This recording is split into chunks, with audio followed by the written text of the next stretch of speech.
tu nous donnes de bénéficier des bienfaits de ta gloire.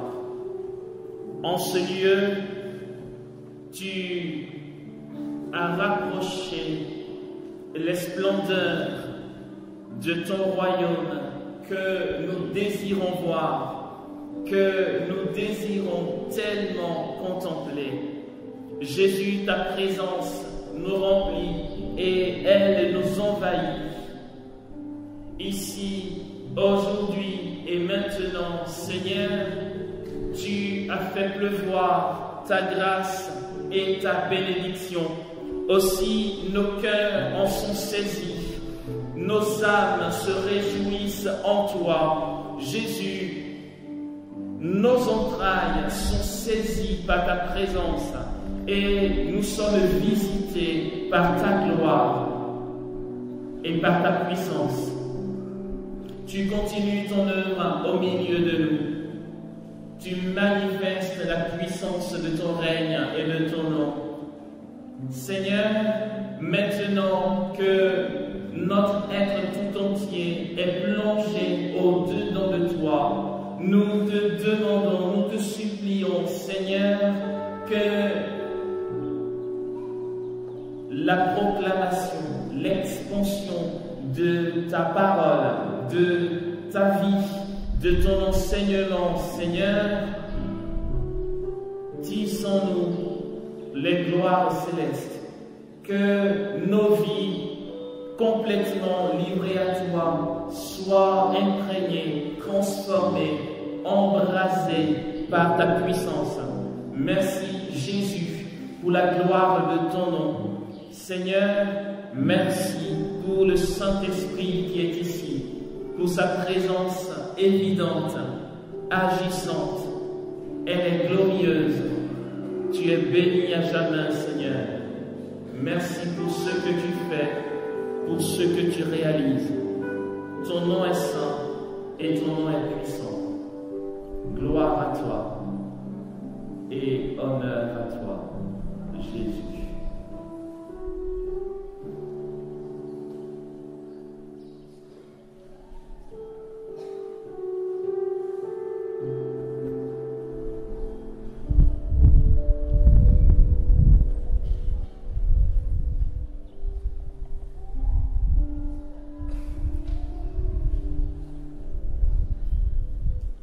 La parole de Dieu nous dit,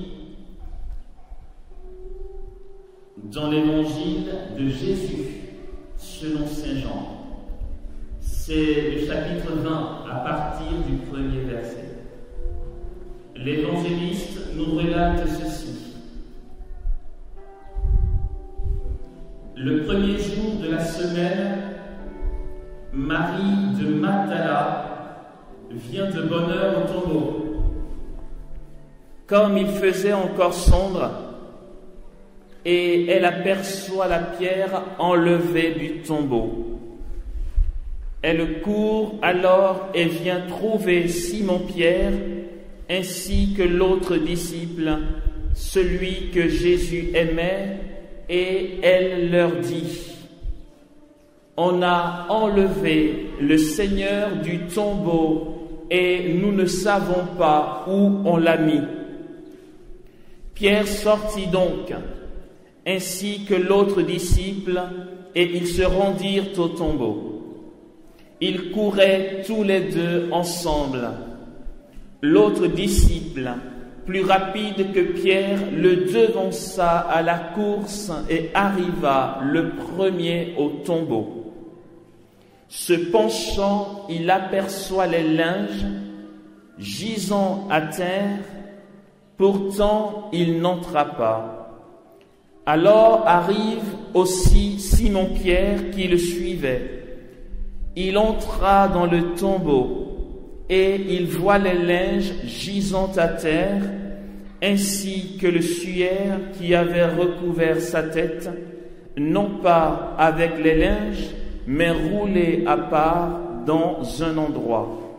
Alors entra aussi l'autre disciple, arrivé le premier au tombeau. Il vit et il crut.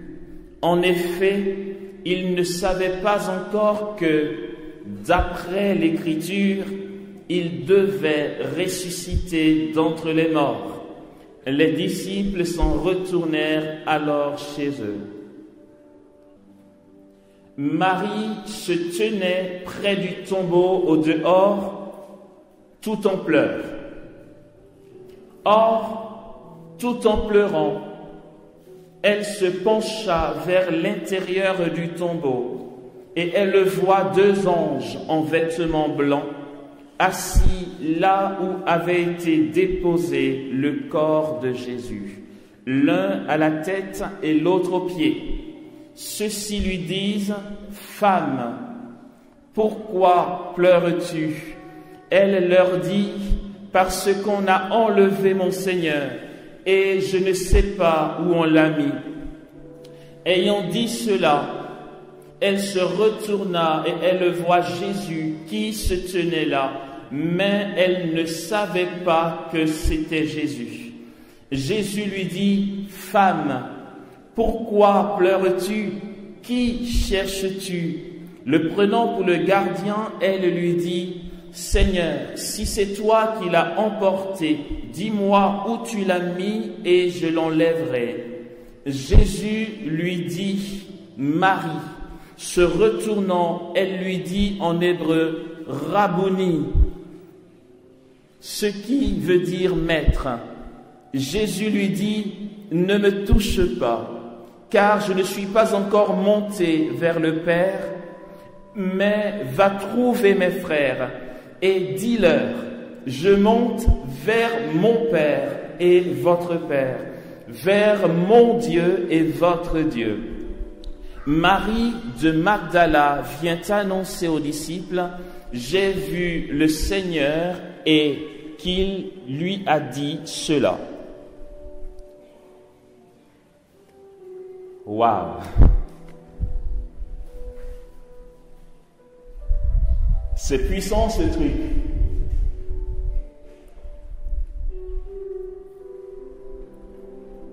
C'est incroyable même.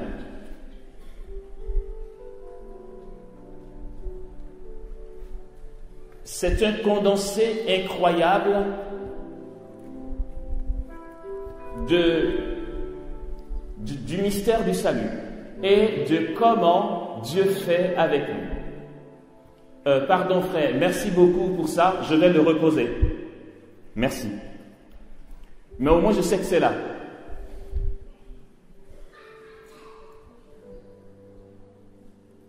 Frères et sœurs, quelle est notre relation avec Dieu? Que cherchons-nous? Qui cherchons-nous?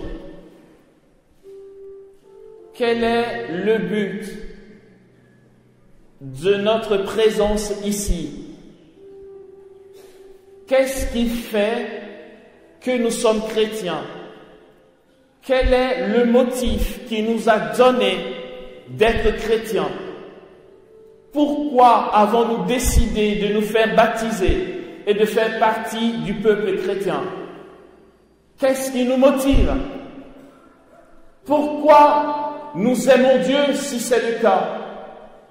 Ou pourquoi croyons-nous que nous l'aimons? À quoi ça nous sert tous les sacrifices du temps de carême? Ou encore toutes les exigences dues à la charité fraternelle? À quoi tout ça nous sert-il, frères et sœurs?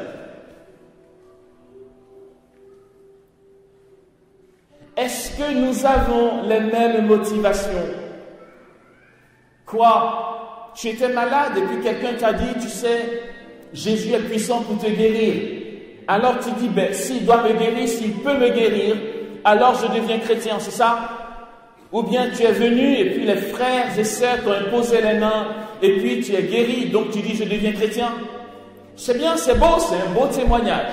Mais peut-être que tu es encore là. Je veux dire, Jésus t'a guéri, tu es devenu chrétien, mais tu n'as peut-être pas encore eu l'occasion d'entendre le pourquoi il faut que tu sois chrétien.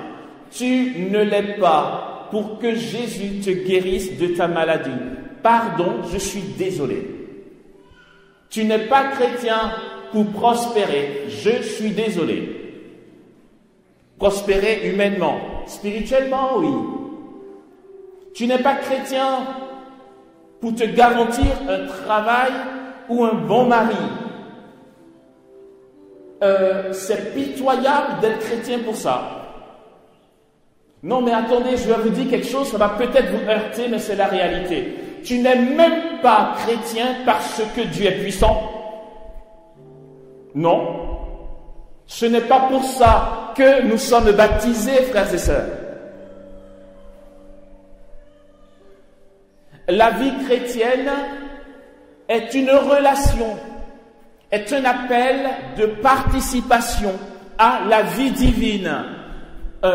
Je suis chrétien parce que Dieu m'a appelé à l'existence, non pas pour rester sur cette terre, mais pour que je sois participant de sa vie divine pour l'éternité.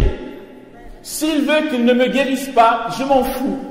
Et vous savez quoi? S'il veut que je sois le moins friqué du monde, je m'en tape. Parce que ce n'est pas pour ça qu'il m'a appelé à l'existence. Quelle est la raison pour laquelle tu es chrétien? Quelle est ta relation avec Dieu? Qu'est-ce que tu cherches?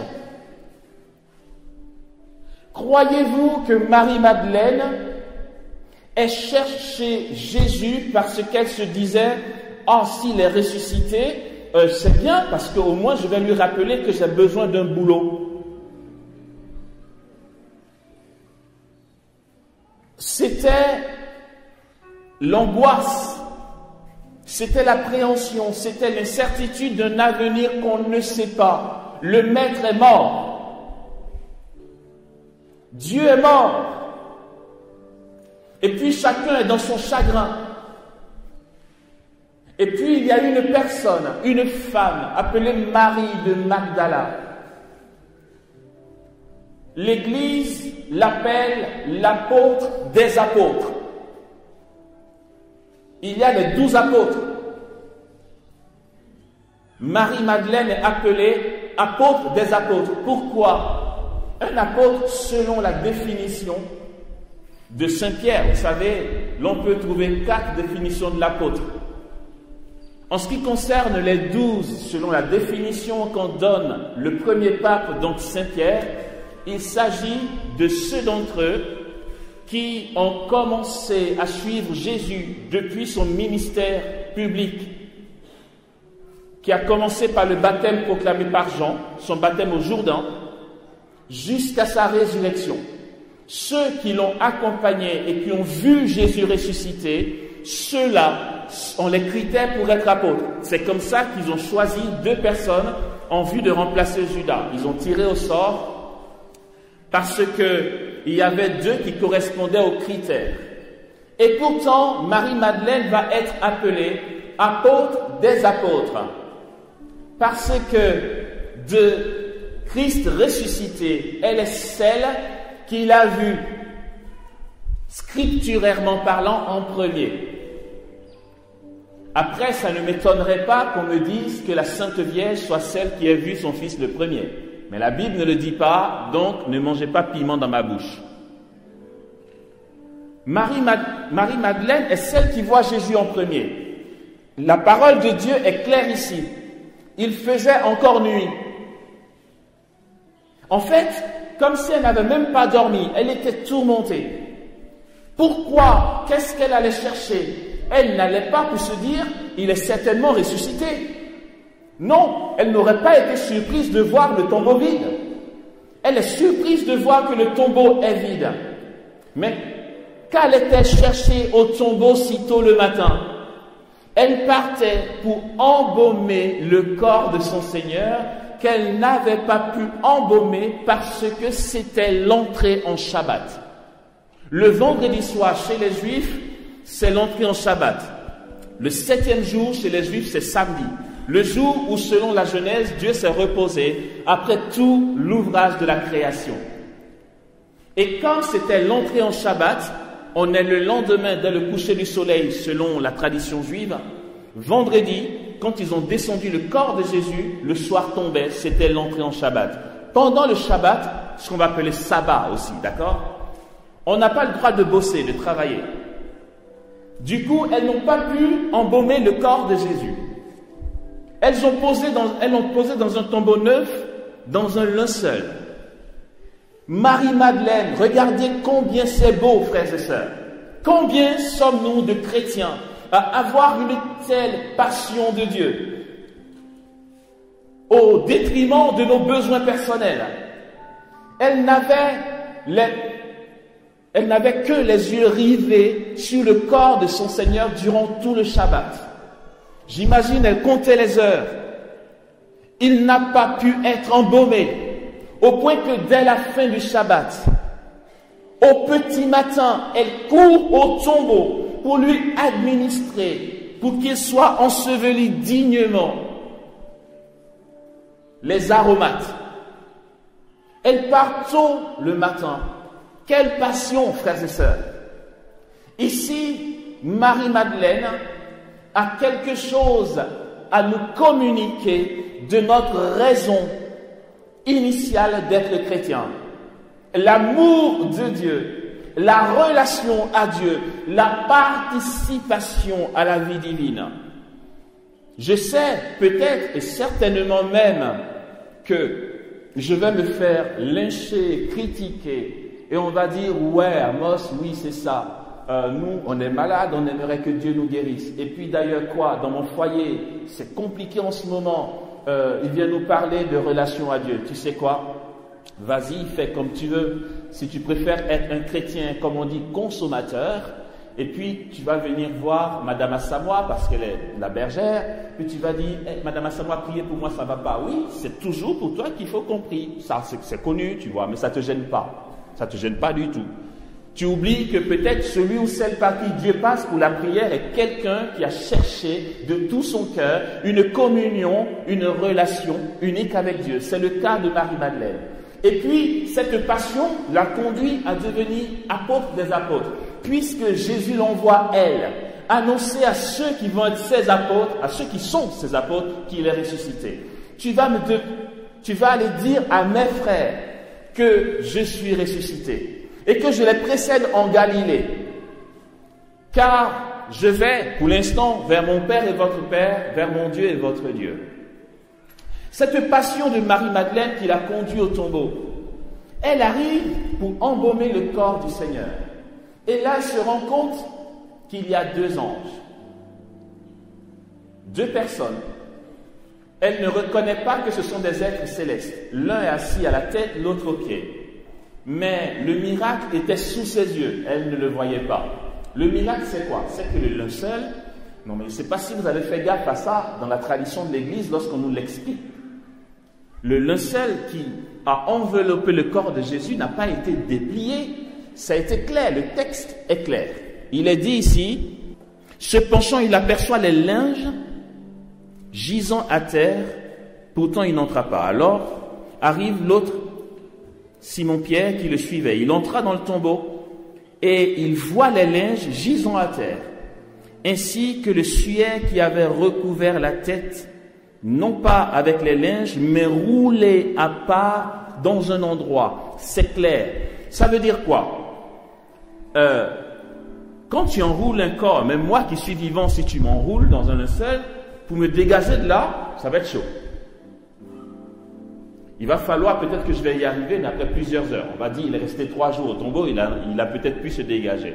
Mais en fait, si tu y arrives, le linceul est déplié et tu sors. Mais on l'enroule et puis le linceul reste intact. Ça n'a pas été déroulé, c'est simplement que le corps n'y est plus. C'est comme s'il avait traversé le tissu. Le miracle est sous les yeux de Marie-Madeleine, mais elle ne voit pas pour l'instant. Les anges lui disent, femme, que cherches-tu? Qui cherches-tu? Elle dit, écoutez, les gars, si c'est vous qui avez enlevé le corps de mon Seigneur, dites-moi, parce que je viens pour administrer les aromates, d'accord? Et quand elle se retourne, elle voit Jésus lui-même. Et puis on sait la suite. Une telle quête de Dieu. Non, mais ici, le tableau est énorme, c'est balèze même. Ça, c'est un événement de la Bible comme tant d'autres, qui est tellement truffé de sens. Ce que nous venons d'entendre ici, nous allons voir la portée de comment Dieu agit avec nous. C'est une question qui dépasse de très loin l'entendement humain. Le tombeau est vide. Marie-Madeleine cherche son Seigneur. Nous allons voir le lien qu'il y a dans tout ça. Pierre vient, il voit que c'est vide. C'est vide, le tombeau est vide. En fait, vide, ça veut dire quoi? Il n'y a rien. On est d'accord?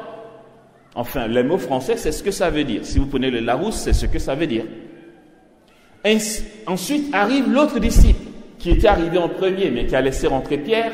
Il entre dans le tombeau. Il voit et il croit. Non, attends, il y a un truc qui ne colle pas là, les gars.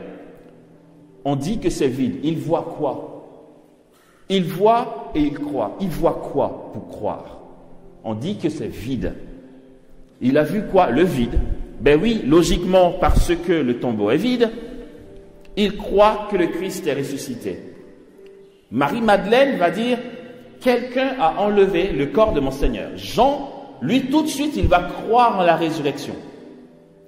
Il croit parce qu'il n'y a rien. Tu vois rien et tu crois. Tu vois le vide et tu crois. C'est beau le mystère de Dieu, c'est génial. Non, non, mais vous allez voir, c'est trop super.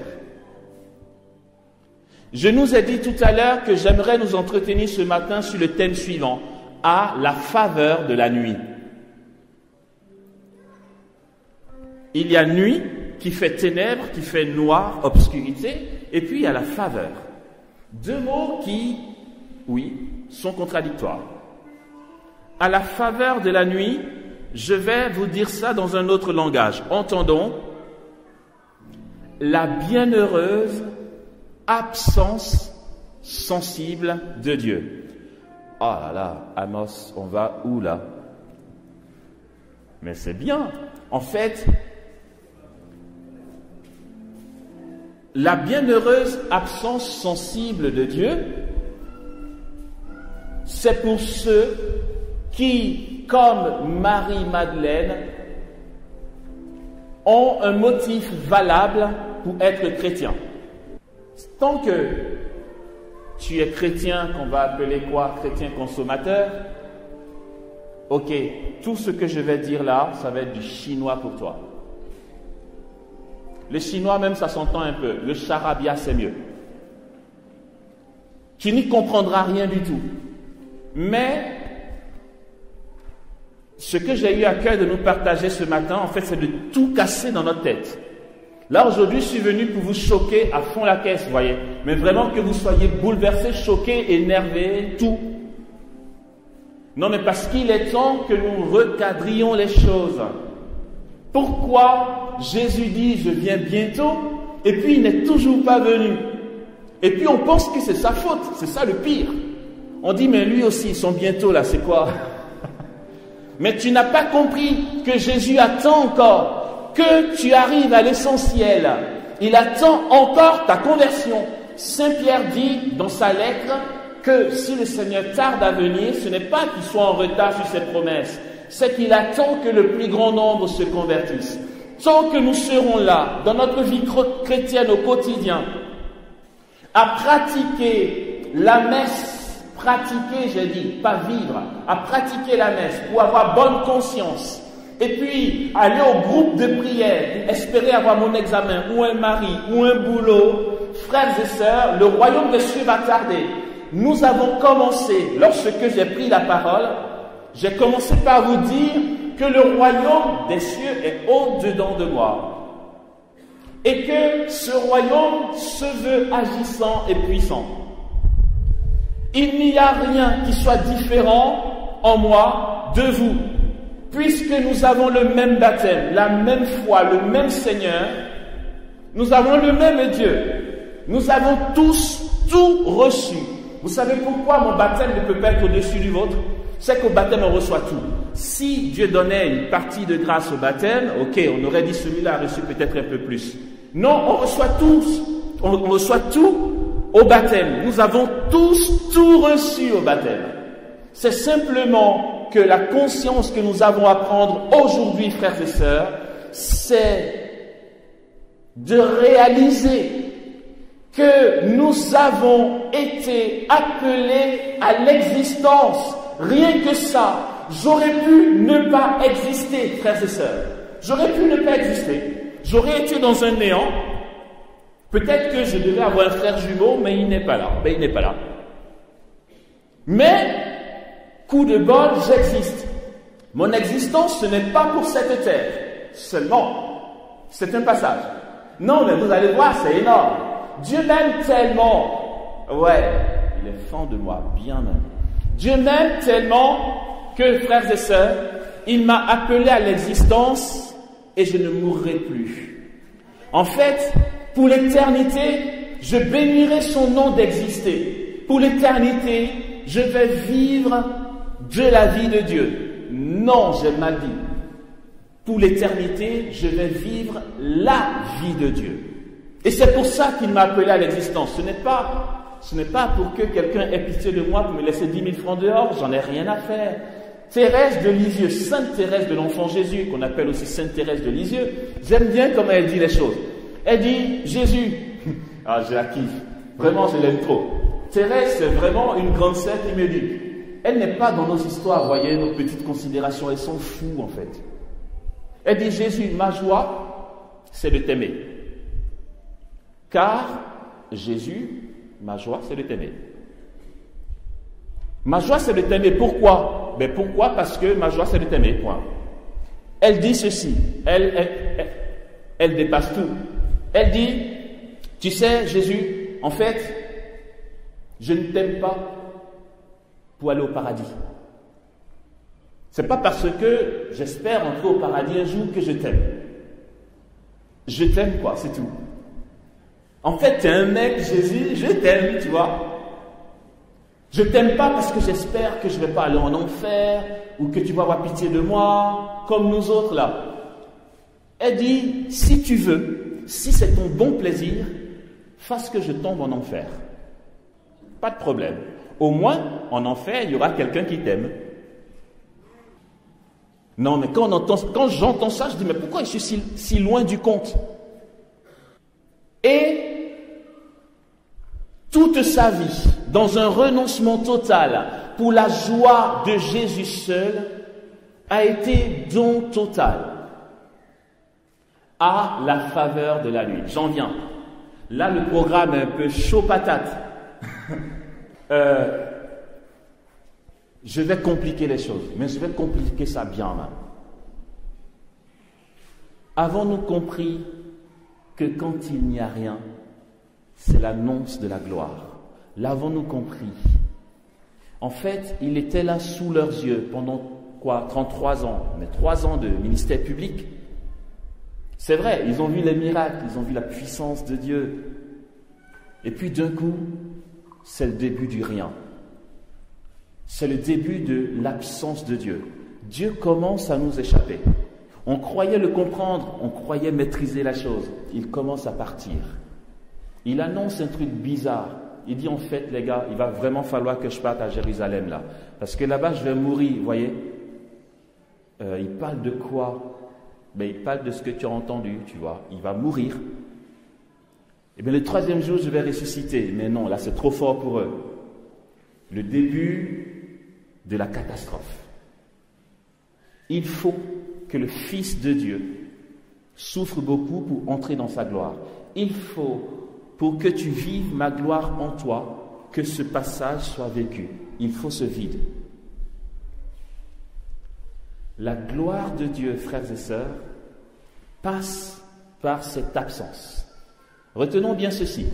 Le plus court chemin vers le tout, le plus court chemin vers la plénitude, passe nécessairement par le rien. Ah mais il nous embrouille ce mec, mais je vous ai dit, c'est mon but. Le plus court chemin vers la plénitude et le tout passe nécessairement par le rien. Et puis, Jean arrive au tombeau, il voit et il croit. En fait, il voit rien et il croit. Ce qu'il a vu, c'est rien. C'est très simple à comprendre. Si tu prends cette bouteille, supposons que c'est toi, ok? Tu veux que cette bouteille soit remplie d'eau? Il faut qu'il n'y ait rien dedans. Pour avoir une capacité totale d'eau, une contenance totale d'eau, il faut qu'il n'y ait rien d'autre. Si tu mets un fond de coca et que tu mets de l'eau, il y aura beaucoup d'eau, mais un peu de coca quand même. Vous ne comprenez pas? Or, je l'ai dit, le but de la vie chrétienne, c'est la participation à la vie divine. Tant qu'il y aura un peu de notre orgueil, un peu de moi, il y aura Dieu, mais un peu de moi quand même. Or, pour que j'ai tout, il faut que je passe nécessairement par le rien. Il va falloir vider le coca pour qu'il n'y ait que de l'eau. Le plus court chemin vers le tout passe nécessairement par le rien. Or, nous sommes pleins d'orgueil, imbus de nos personnalités, égoïstes au possible. Nous sommes marqués par la tache du péché originel. Nous sommes incapables d'accueillir Dieu. Aussi, le Seigneur va nous purifier pour qu'il n'y ait plus rien. Non, je dis ça autrement. Tant que tu as encore une capacité à gérer ta vie, tu n'y es pas encore. Tant que tu as quelque chose à toi, tu n'y es pas encore. Et ce rien, c'est l'incapacité de la création visible à contenir Dieu. La loi naturelle veut qu'il meure, cliniquement il est mort, on l'a mis au tombeau, ça c'est humain. Et puis d'un coup, toutes ces lois basculent et il n'y a rien, parce qu'il n'y a que Dieu et lui seul suffit. Ce qu'il y a dans le temple de Jérusalem, ce qu'il y avait dans le temple à Jérusalem, il y avait là où les fidèles entrent, un endroit pour les païens, ensuite pour les juifs.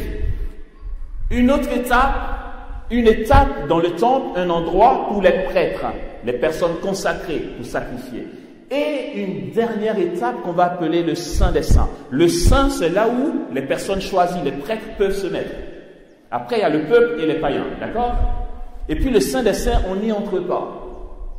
Il y a un seul prêtre choisi une fois par an pour le Yom Kippour, le grand pardon, où il rentre dans le Saint des Saints. Or, dans le Saint des Saints, on n'y entre pas. Pourquoi? Parce que la gloire de Dieu y est. Lorsque Moïse sortait de la tente du rendez-vous et qu'il était transfiguré, il sortait du Saint des Saints. Il venait de rencontrer le lieu de la présence de Dieu. Aussi, les Juifs savaient que dans cet endroit-là, il y avait ce qu'on va appeler la Shekinah, la présence de Dieu. Et ils croyaient tellement en cette puissance que lorsque le prêtre choisi pour célébrer le grand pardon entrait dans le Saint des Saints, ils se sont dit, comment on fait s'il est foudroyé par la gloire de Dieu? Puisqu'on n'a pas le droit d'y entrer, il est le seul à pouvoir y entrer. Comment on fait? Problème, s'il y entre, qu'il tombe et qu'il perd connaissance, comment on le secourt? C'est pourquoi quand le prêtre rentrait dans le Saint des Saints, on lui attachait une corde ici. Et puis ça sortait. Si on entendait broum broum bam, on tirait. Comme ça, personne n'y entre. Et puis, grande surprise. Ah, c'est puissant ce truc, grosse surprise. Dieu est mort. Waouh! Jésus dit, tout est accompli. Il dit, Père, entre tes mains, je remets mon esprit.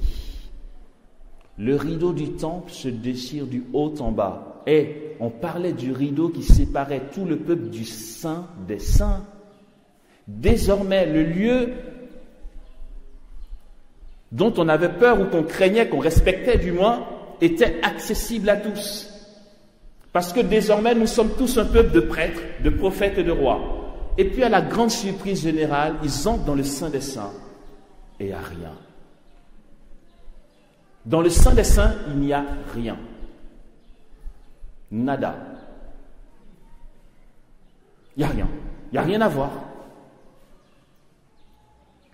Et c'est parce que Dieu est mort que la gloire que contenait le Saint des Saints a pu se libérer désormais pour tous les peuples.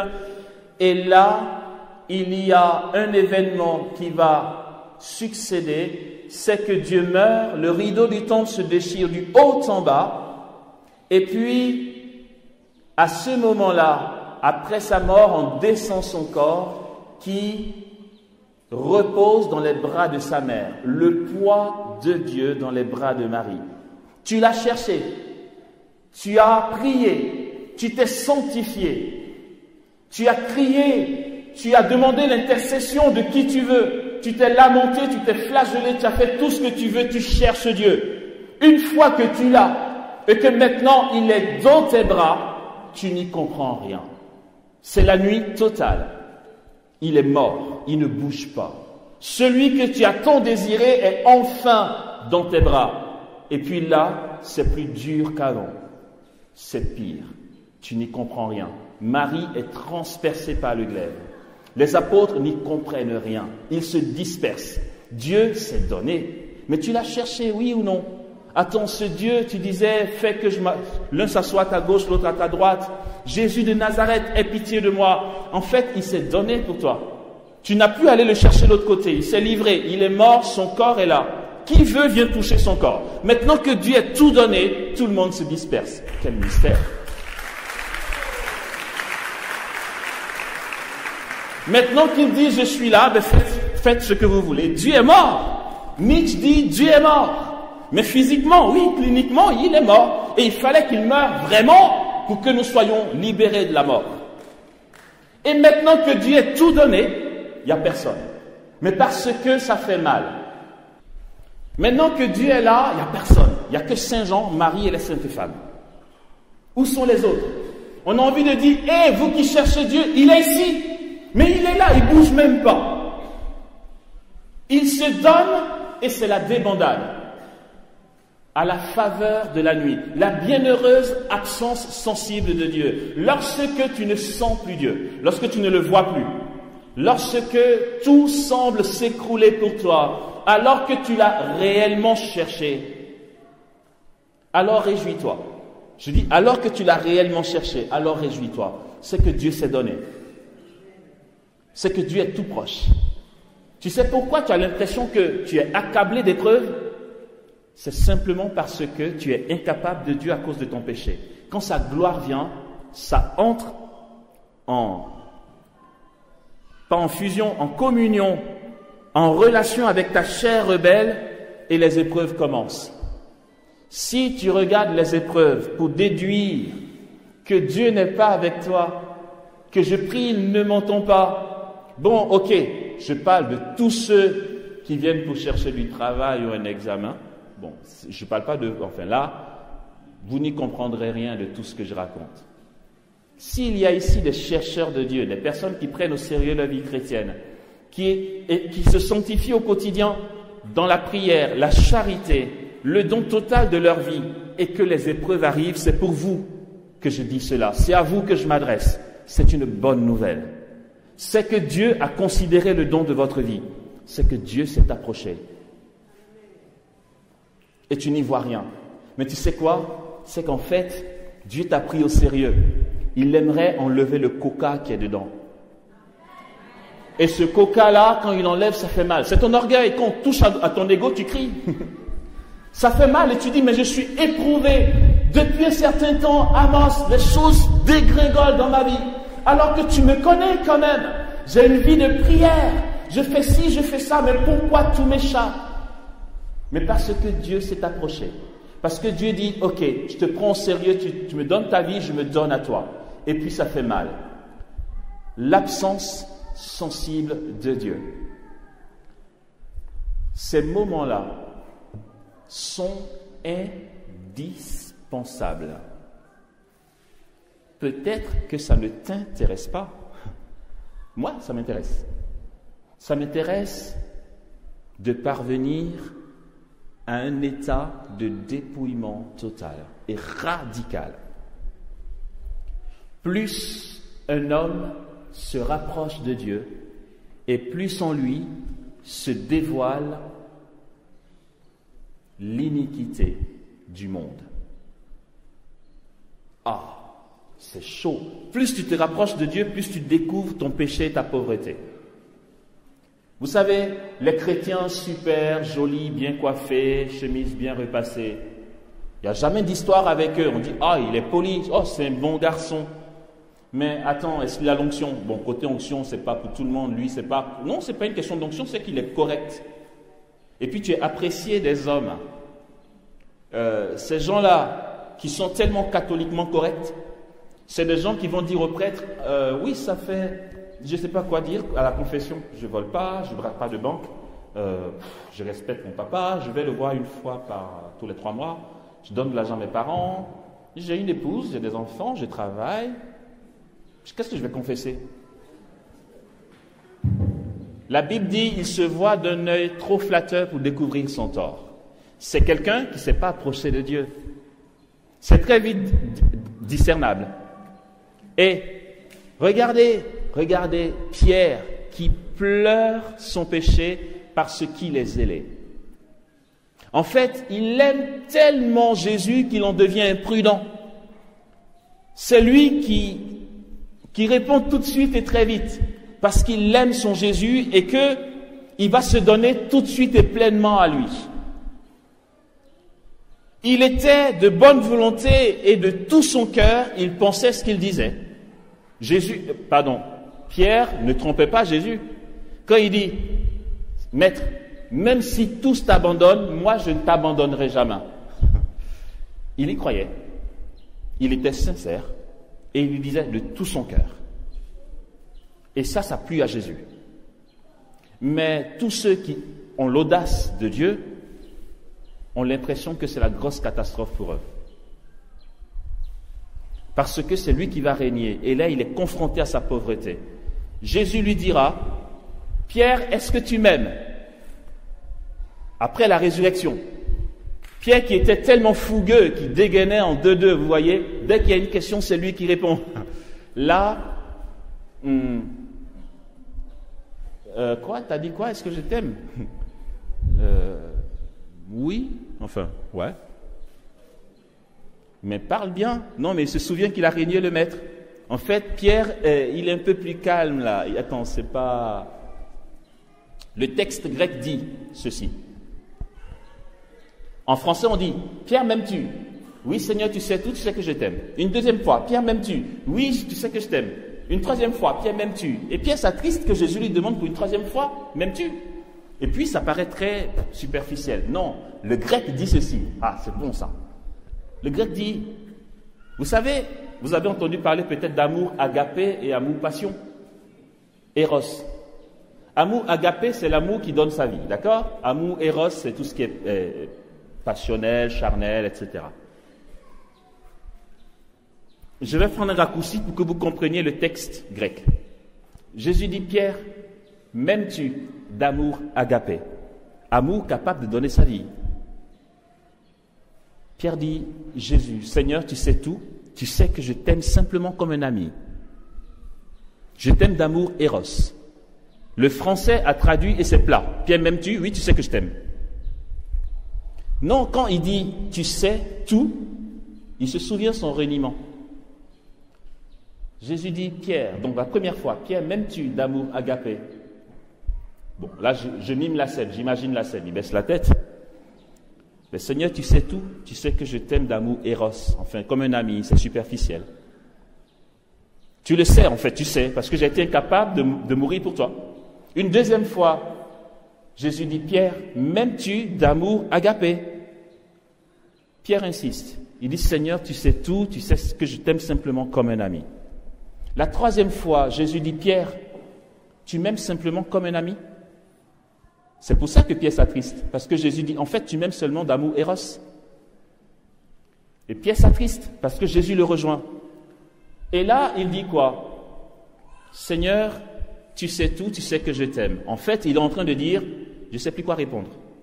Regarde et puis dis toi-même comment je t'aime. Parce que je ne sais pas. Je croyais t'aimer d'amour agapé, mais concrètement, ça n'a rien donné. Alors, je n'ai pas trop envie de parler, tu vois. Et Jésus dit quelque chose de génial. Parce que Pierre a grandi dans l'humilité. Pierre a grandi dans quoi? L'humilité. Son orgueil a pris un coup. Ses suffisances ont pris un coup. C'est comme s'il se vidait de lui-même, de son péché, pour être rempli de Dieu. Celui qui grandit en Dieu passe par le rien. Pierre n'a plus de défense. Il dit, Seigneur, voilà, regarde et puis dis. Ça rejoint le psaume 138. Sonde mon cœur, Seigneur, et connais mes pensées. Scrute-moi et connais mon souci. Vois que mon chemin ne soit fatal et conduis-moi vers le chemin d'éternité. Là, c'est toi qui fais, je n'ai rien à dire. Et Jésus dit, tu sais quoi, Pierre? Quand tu étais petit, quand tu étais plus jeune, tu allais où tu voulais.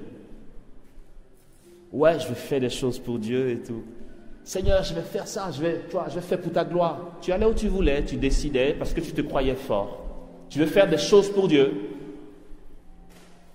Il dit, quand tu étais petit, tu allais où tu voulais. Maintenant que tu as grandi en humilité, en Dieu, quand tu deviens petit, tu grandis. Tu lèveras les mains. Jésus parlait de comment Pierre allait le glorifier et un autre te mettra la ceinture et te conduira là où tu ne voudras pas aller. L'abandon total à la volonté de Dieu. Je vais continuer mes propos tout à l'heure parce que c'est un enseignement que je veux terminer. Il est super important et on n'entend pas souvent parler de la croissance en Dieu. On a souvent entendu dire journée d'évangélisation, c'est ton année de gloire aujourd'hui. Viens, le Seigneur cette année va t'ouvrir les portes. Tu vas aller, au pôle Nord, tu auras ton visa. Et puis, mais c'est vrai, au point qu'on pense que la relation à Dieu c'est ça. Et quand Dieu ne fait pas, on se dit on n'a pas l'onction. Mais est-ce que Dieu est mort, Jésus est mort sur la croix que pour un visa? Non mais il tue ma chair dans sa chair pour que je devienne capable de Dieu. Et tu viens me parler de visa pour aller au pôle Nord. Vas-y, il fait froid. Ou bien je veux me marier. Oui, ok. Attends, combien de personnes j'ai pas connues, des amis, des frères, des sœurs, en France comme ici, qui ont fait des neuvaines, je ne sais pas quoi, pour se marier. Maintenant qu'elles sont mariées, vraiment ça va pas. Le mec là, non, c'est dur. C'est quoi ton problème? Tu vas tourner en rond toute ta vie, c'est ça? Seigneur, je veux ça. Non, tu ne cherches pas à savoir ce que Dieu lui veut pour toi, ni où il veut te conduire. Tu as décidé, parce que tu l'as entendu, je ne sais où, que si tu as Dieu, tu vas voir. Tu auras plein de fric, un bon mari. Tu as vu ça où? Il y a une pub à la télé qui dit « L'homme idéal est un mythe ». Mais c'est son parfum qui a une réalité. Je veux un bon mari. Ça veut dire quoi, bon mari? Attends, ça veut dire quoi? Je veux un bon mari, je veux ci, je veux ça, je veux guérir, je veux que mon foyer se porte bien. Je veux que mon mari, mon époux soit à l'image que j'aimerais qu'il est. C'est pas pour ça que Jésus est mort. Et personnellement, ça ne tient qu'à moi, ça ne m'intéresse pas. Je vous assure, je m'en fous des biens terrestres. Bien sûr, Dieu prend soin de moi. J'ai besoin de manger. Regardez, je meurs pas de faim. Dieu prend soin de moi tous les jours. Ce qui m'inquiète, c'est quand je me dis, Amos, ça fait longtemps que tu ne pries pas. Ta vie d'adoration a baissé. Ta vie de charité a baissé. Ta vie sacramentelle a baissé. Là, je m'inquiète. Je ne m'inquiète pas que mon véhicule a un souci de réparation ou que le clim est abîmé ou que j'ai rien à manger. Je m'en fous complètement. Tant que j'ai Dieu, je suis comblé, frères et sœurs. Il ne m'abandonne pas. Et aujourd'hui,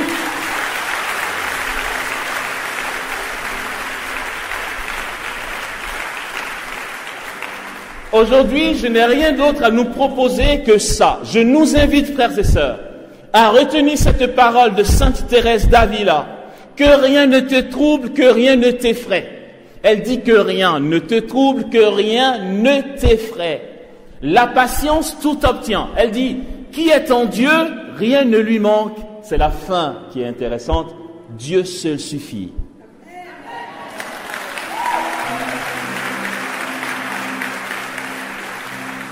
Et je prends 3 phrases pour conclure cette première intervention. Frères et sœurs, si nous comprenons ces choses et que nous prenons les moyens de trouver Dieu, alors nous comprendrons aussi que Dieu peut permettre dans nos vies, c'est même pas, oui, il le permet, mais c'est même pas qu'il le calcule, c'est que quand tu le cherches, il se rapproche. Et quand il se rapproche, tu ne vois plus rien. Tu dis, je ne vois pas Dieu, je ne sais pas où je vais, tout s'écroule.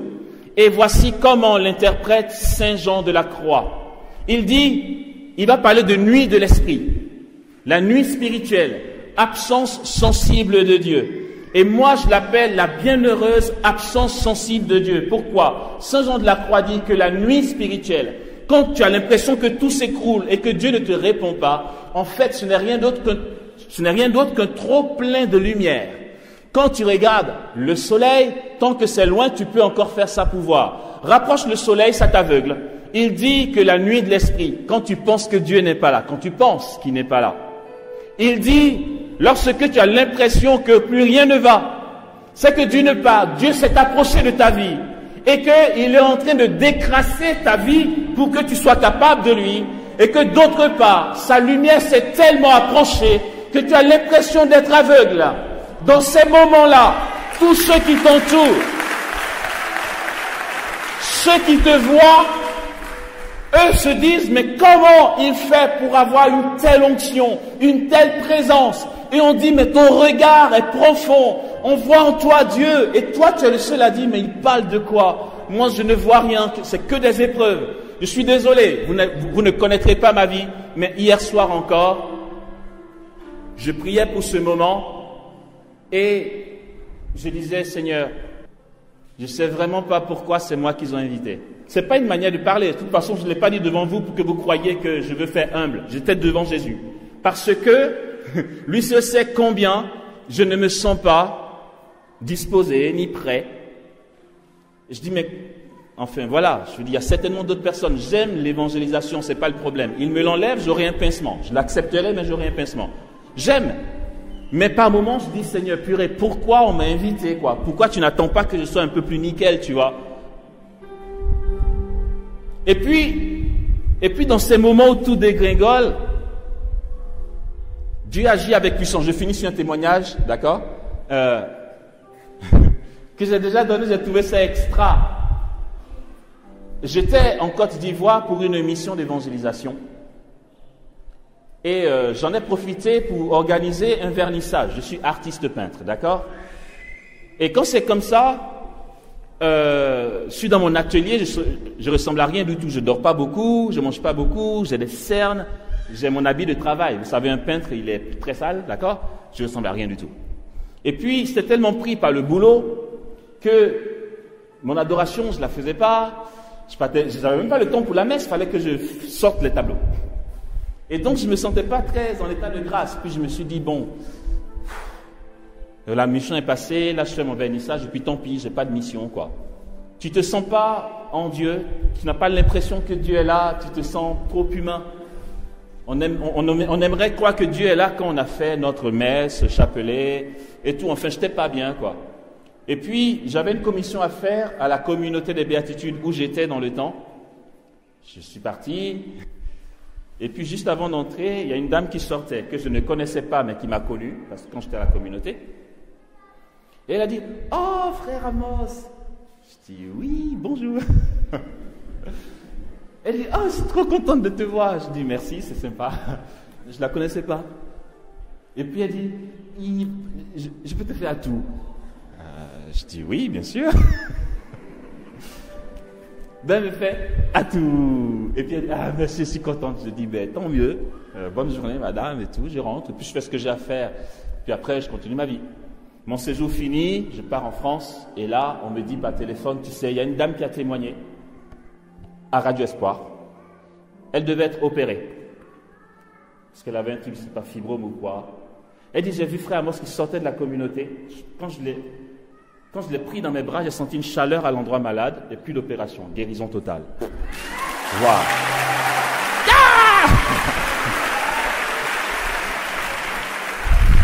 Et là, tu dis, mais qu'est-ce que tu fais, quoi? Non, mais c'est quoi ce truc? Moi, je pense quoi? Qu'est-ce que vous voulez que je pense? J'ai l'onction? Ça, je suis sûr que c'est pas ça. Alors, qu'est-ce que ça peut être? C'est toi qui es fort? Ouais, mais tu aurais pu passer par quelqu'un d'autre. Et il me dit, non, j'ai voulu passer par toi. En fait, tu n'as aucun mérite. Dans ce jour-là, je me sentais pas en état de grâce. Je me sentais dans l'activisme, enfin, un moment de rien, tu vois. Et du coup, quand je lis Jean de la Croix, qu'il parle d'absence sensible de Dieu, et qu'il dit que c'est un trop plein de lumière, on peut comprendre. Padre Pio, Saint Padre Pio de Pietrelcina. Attends, vous connaissez Padre Pio?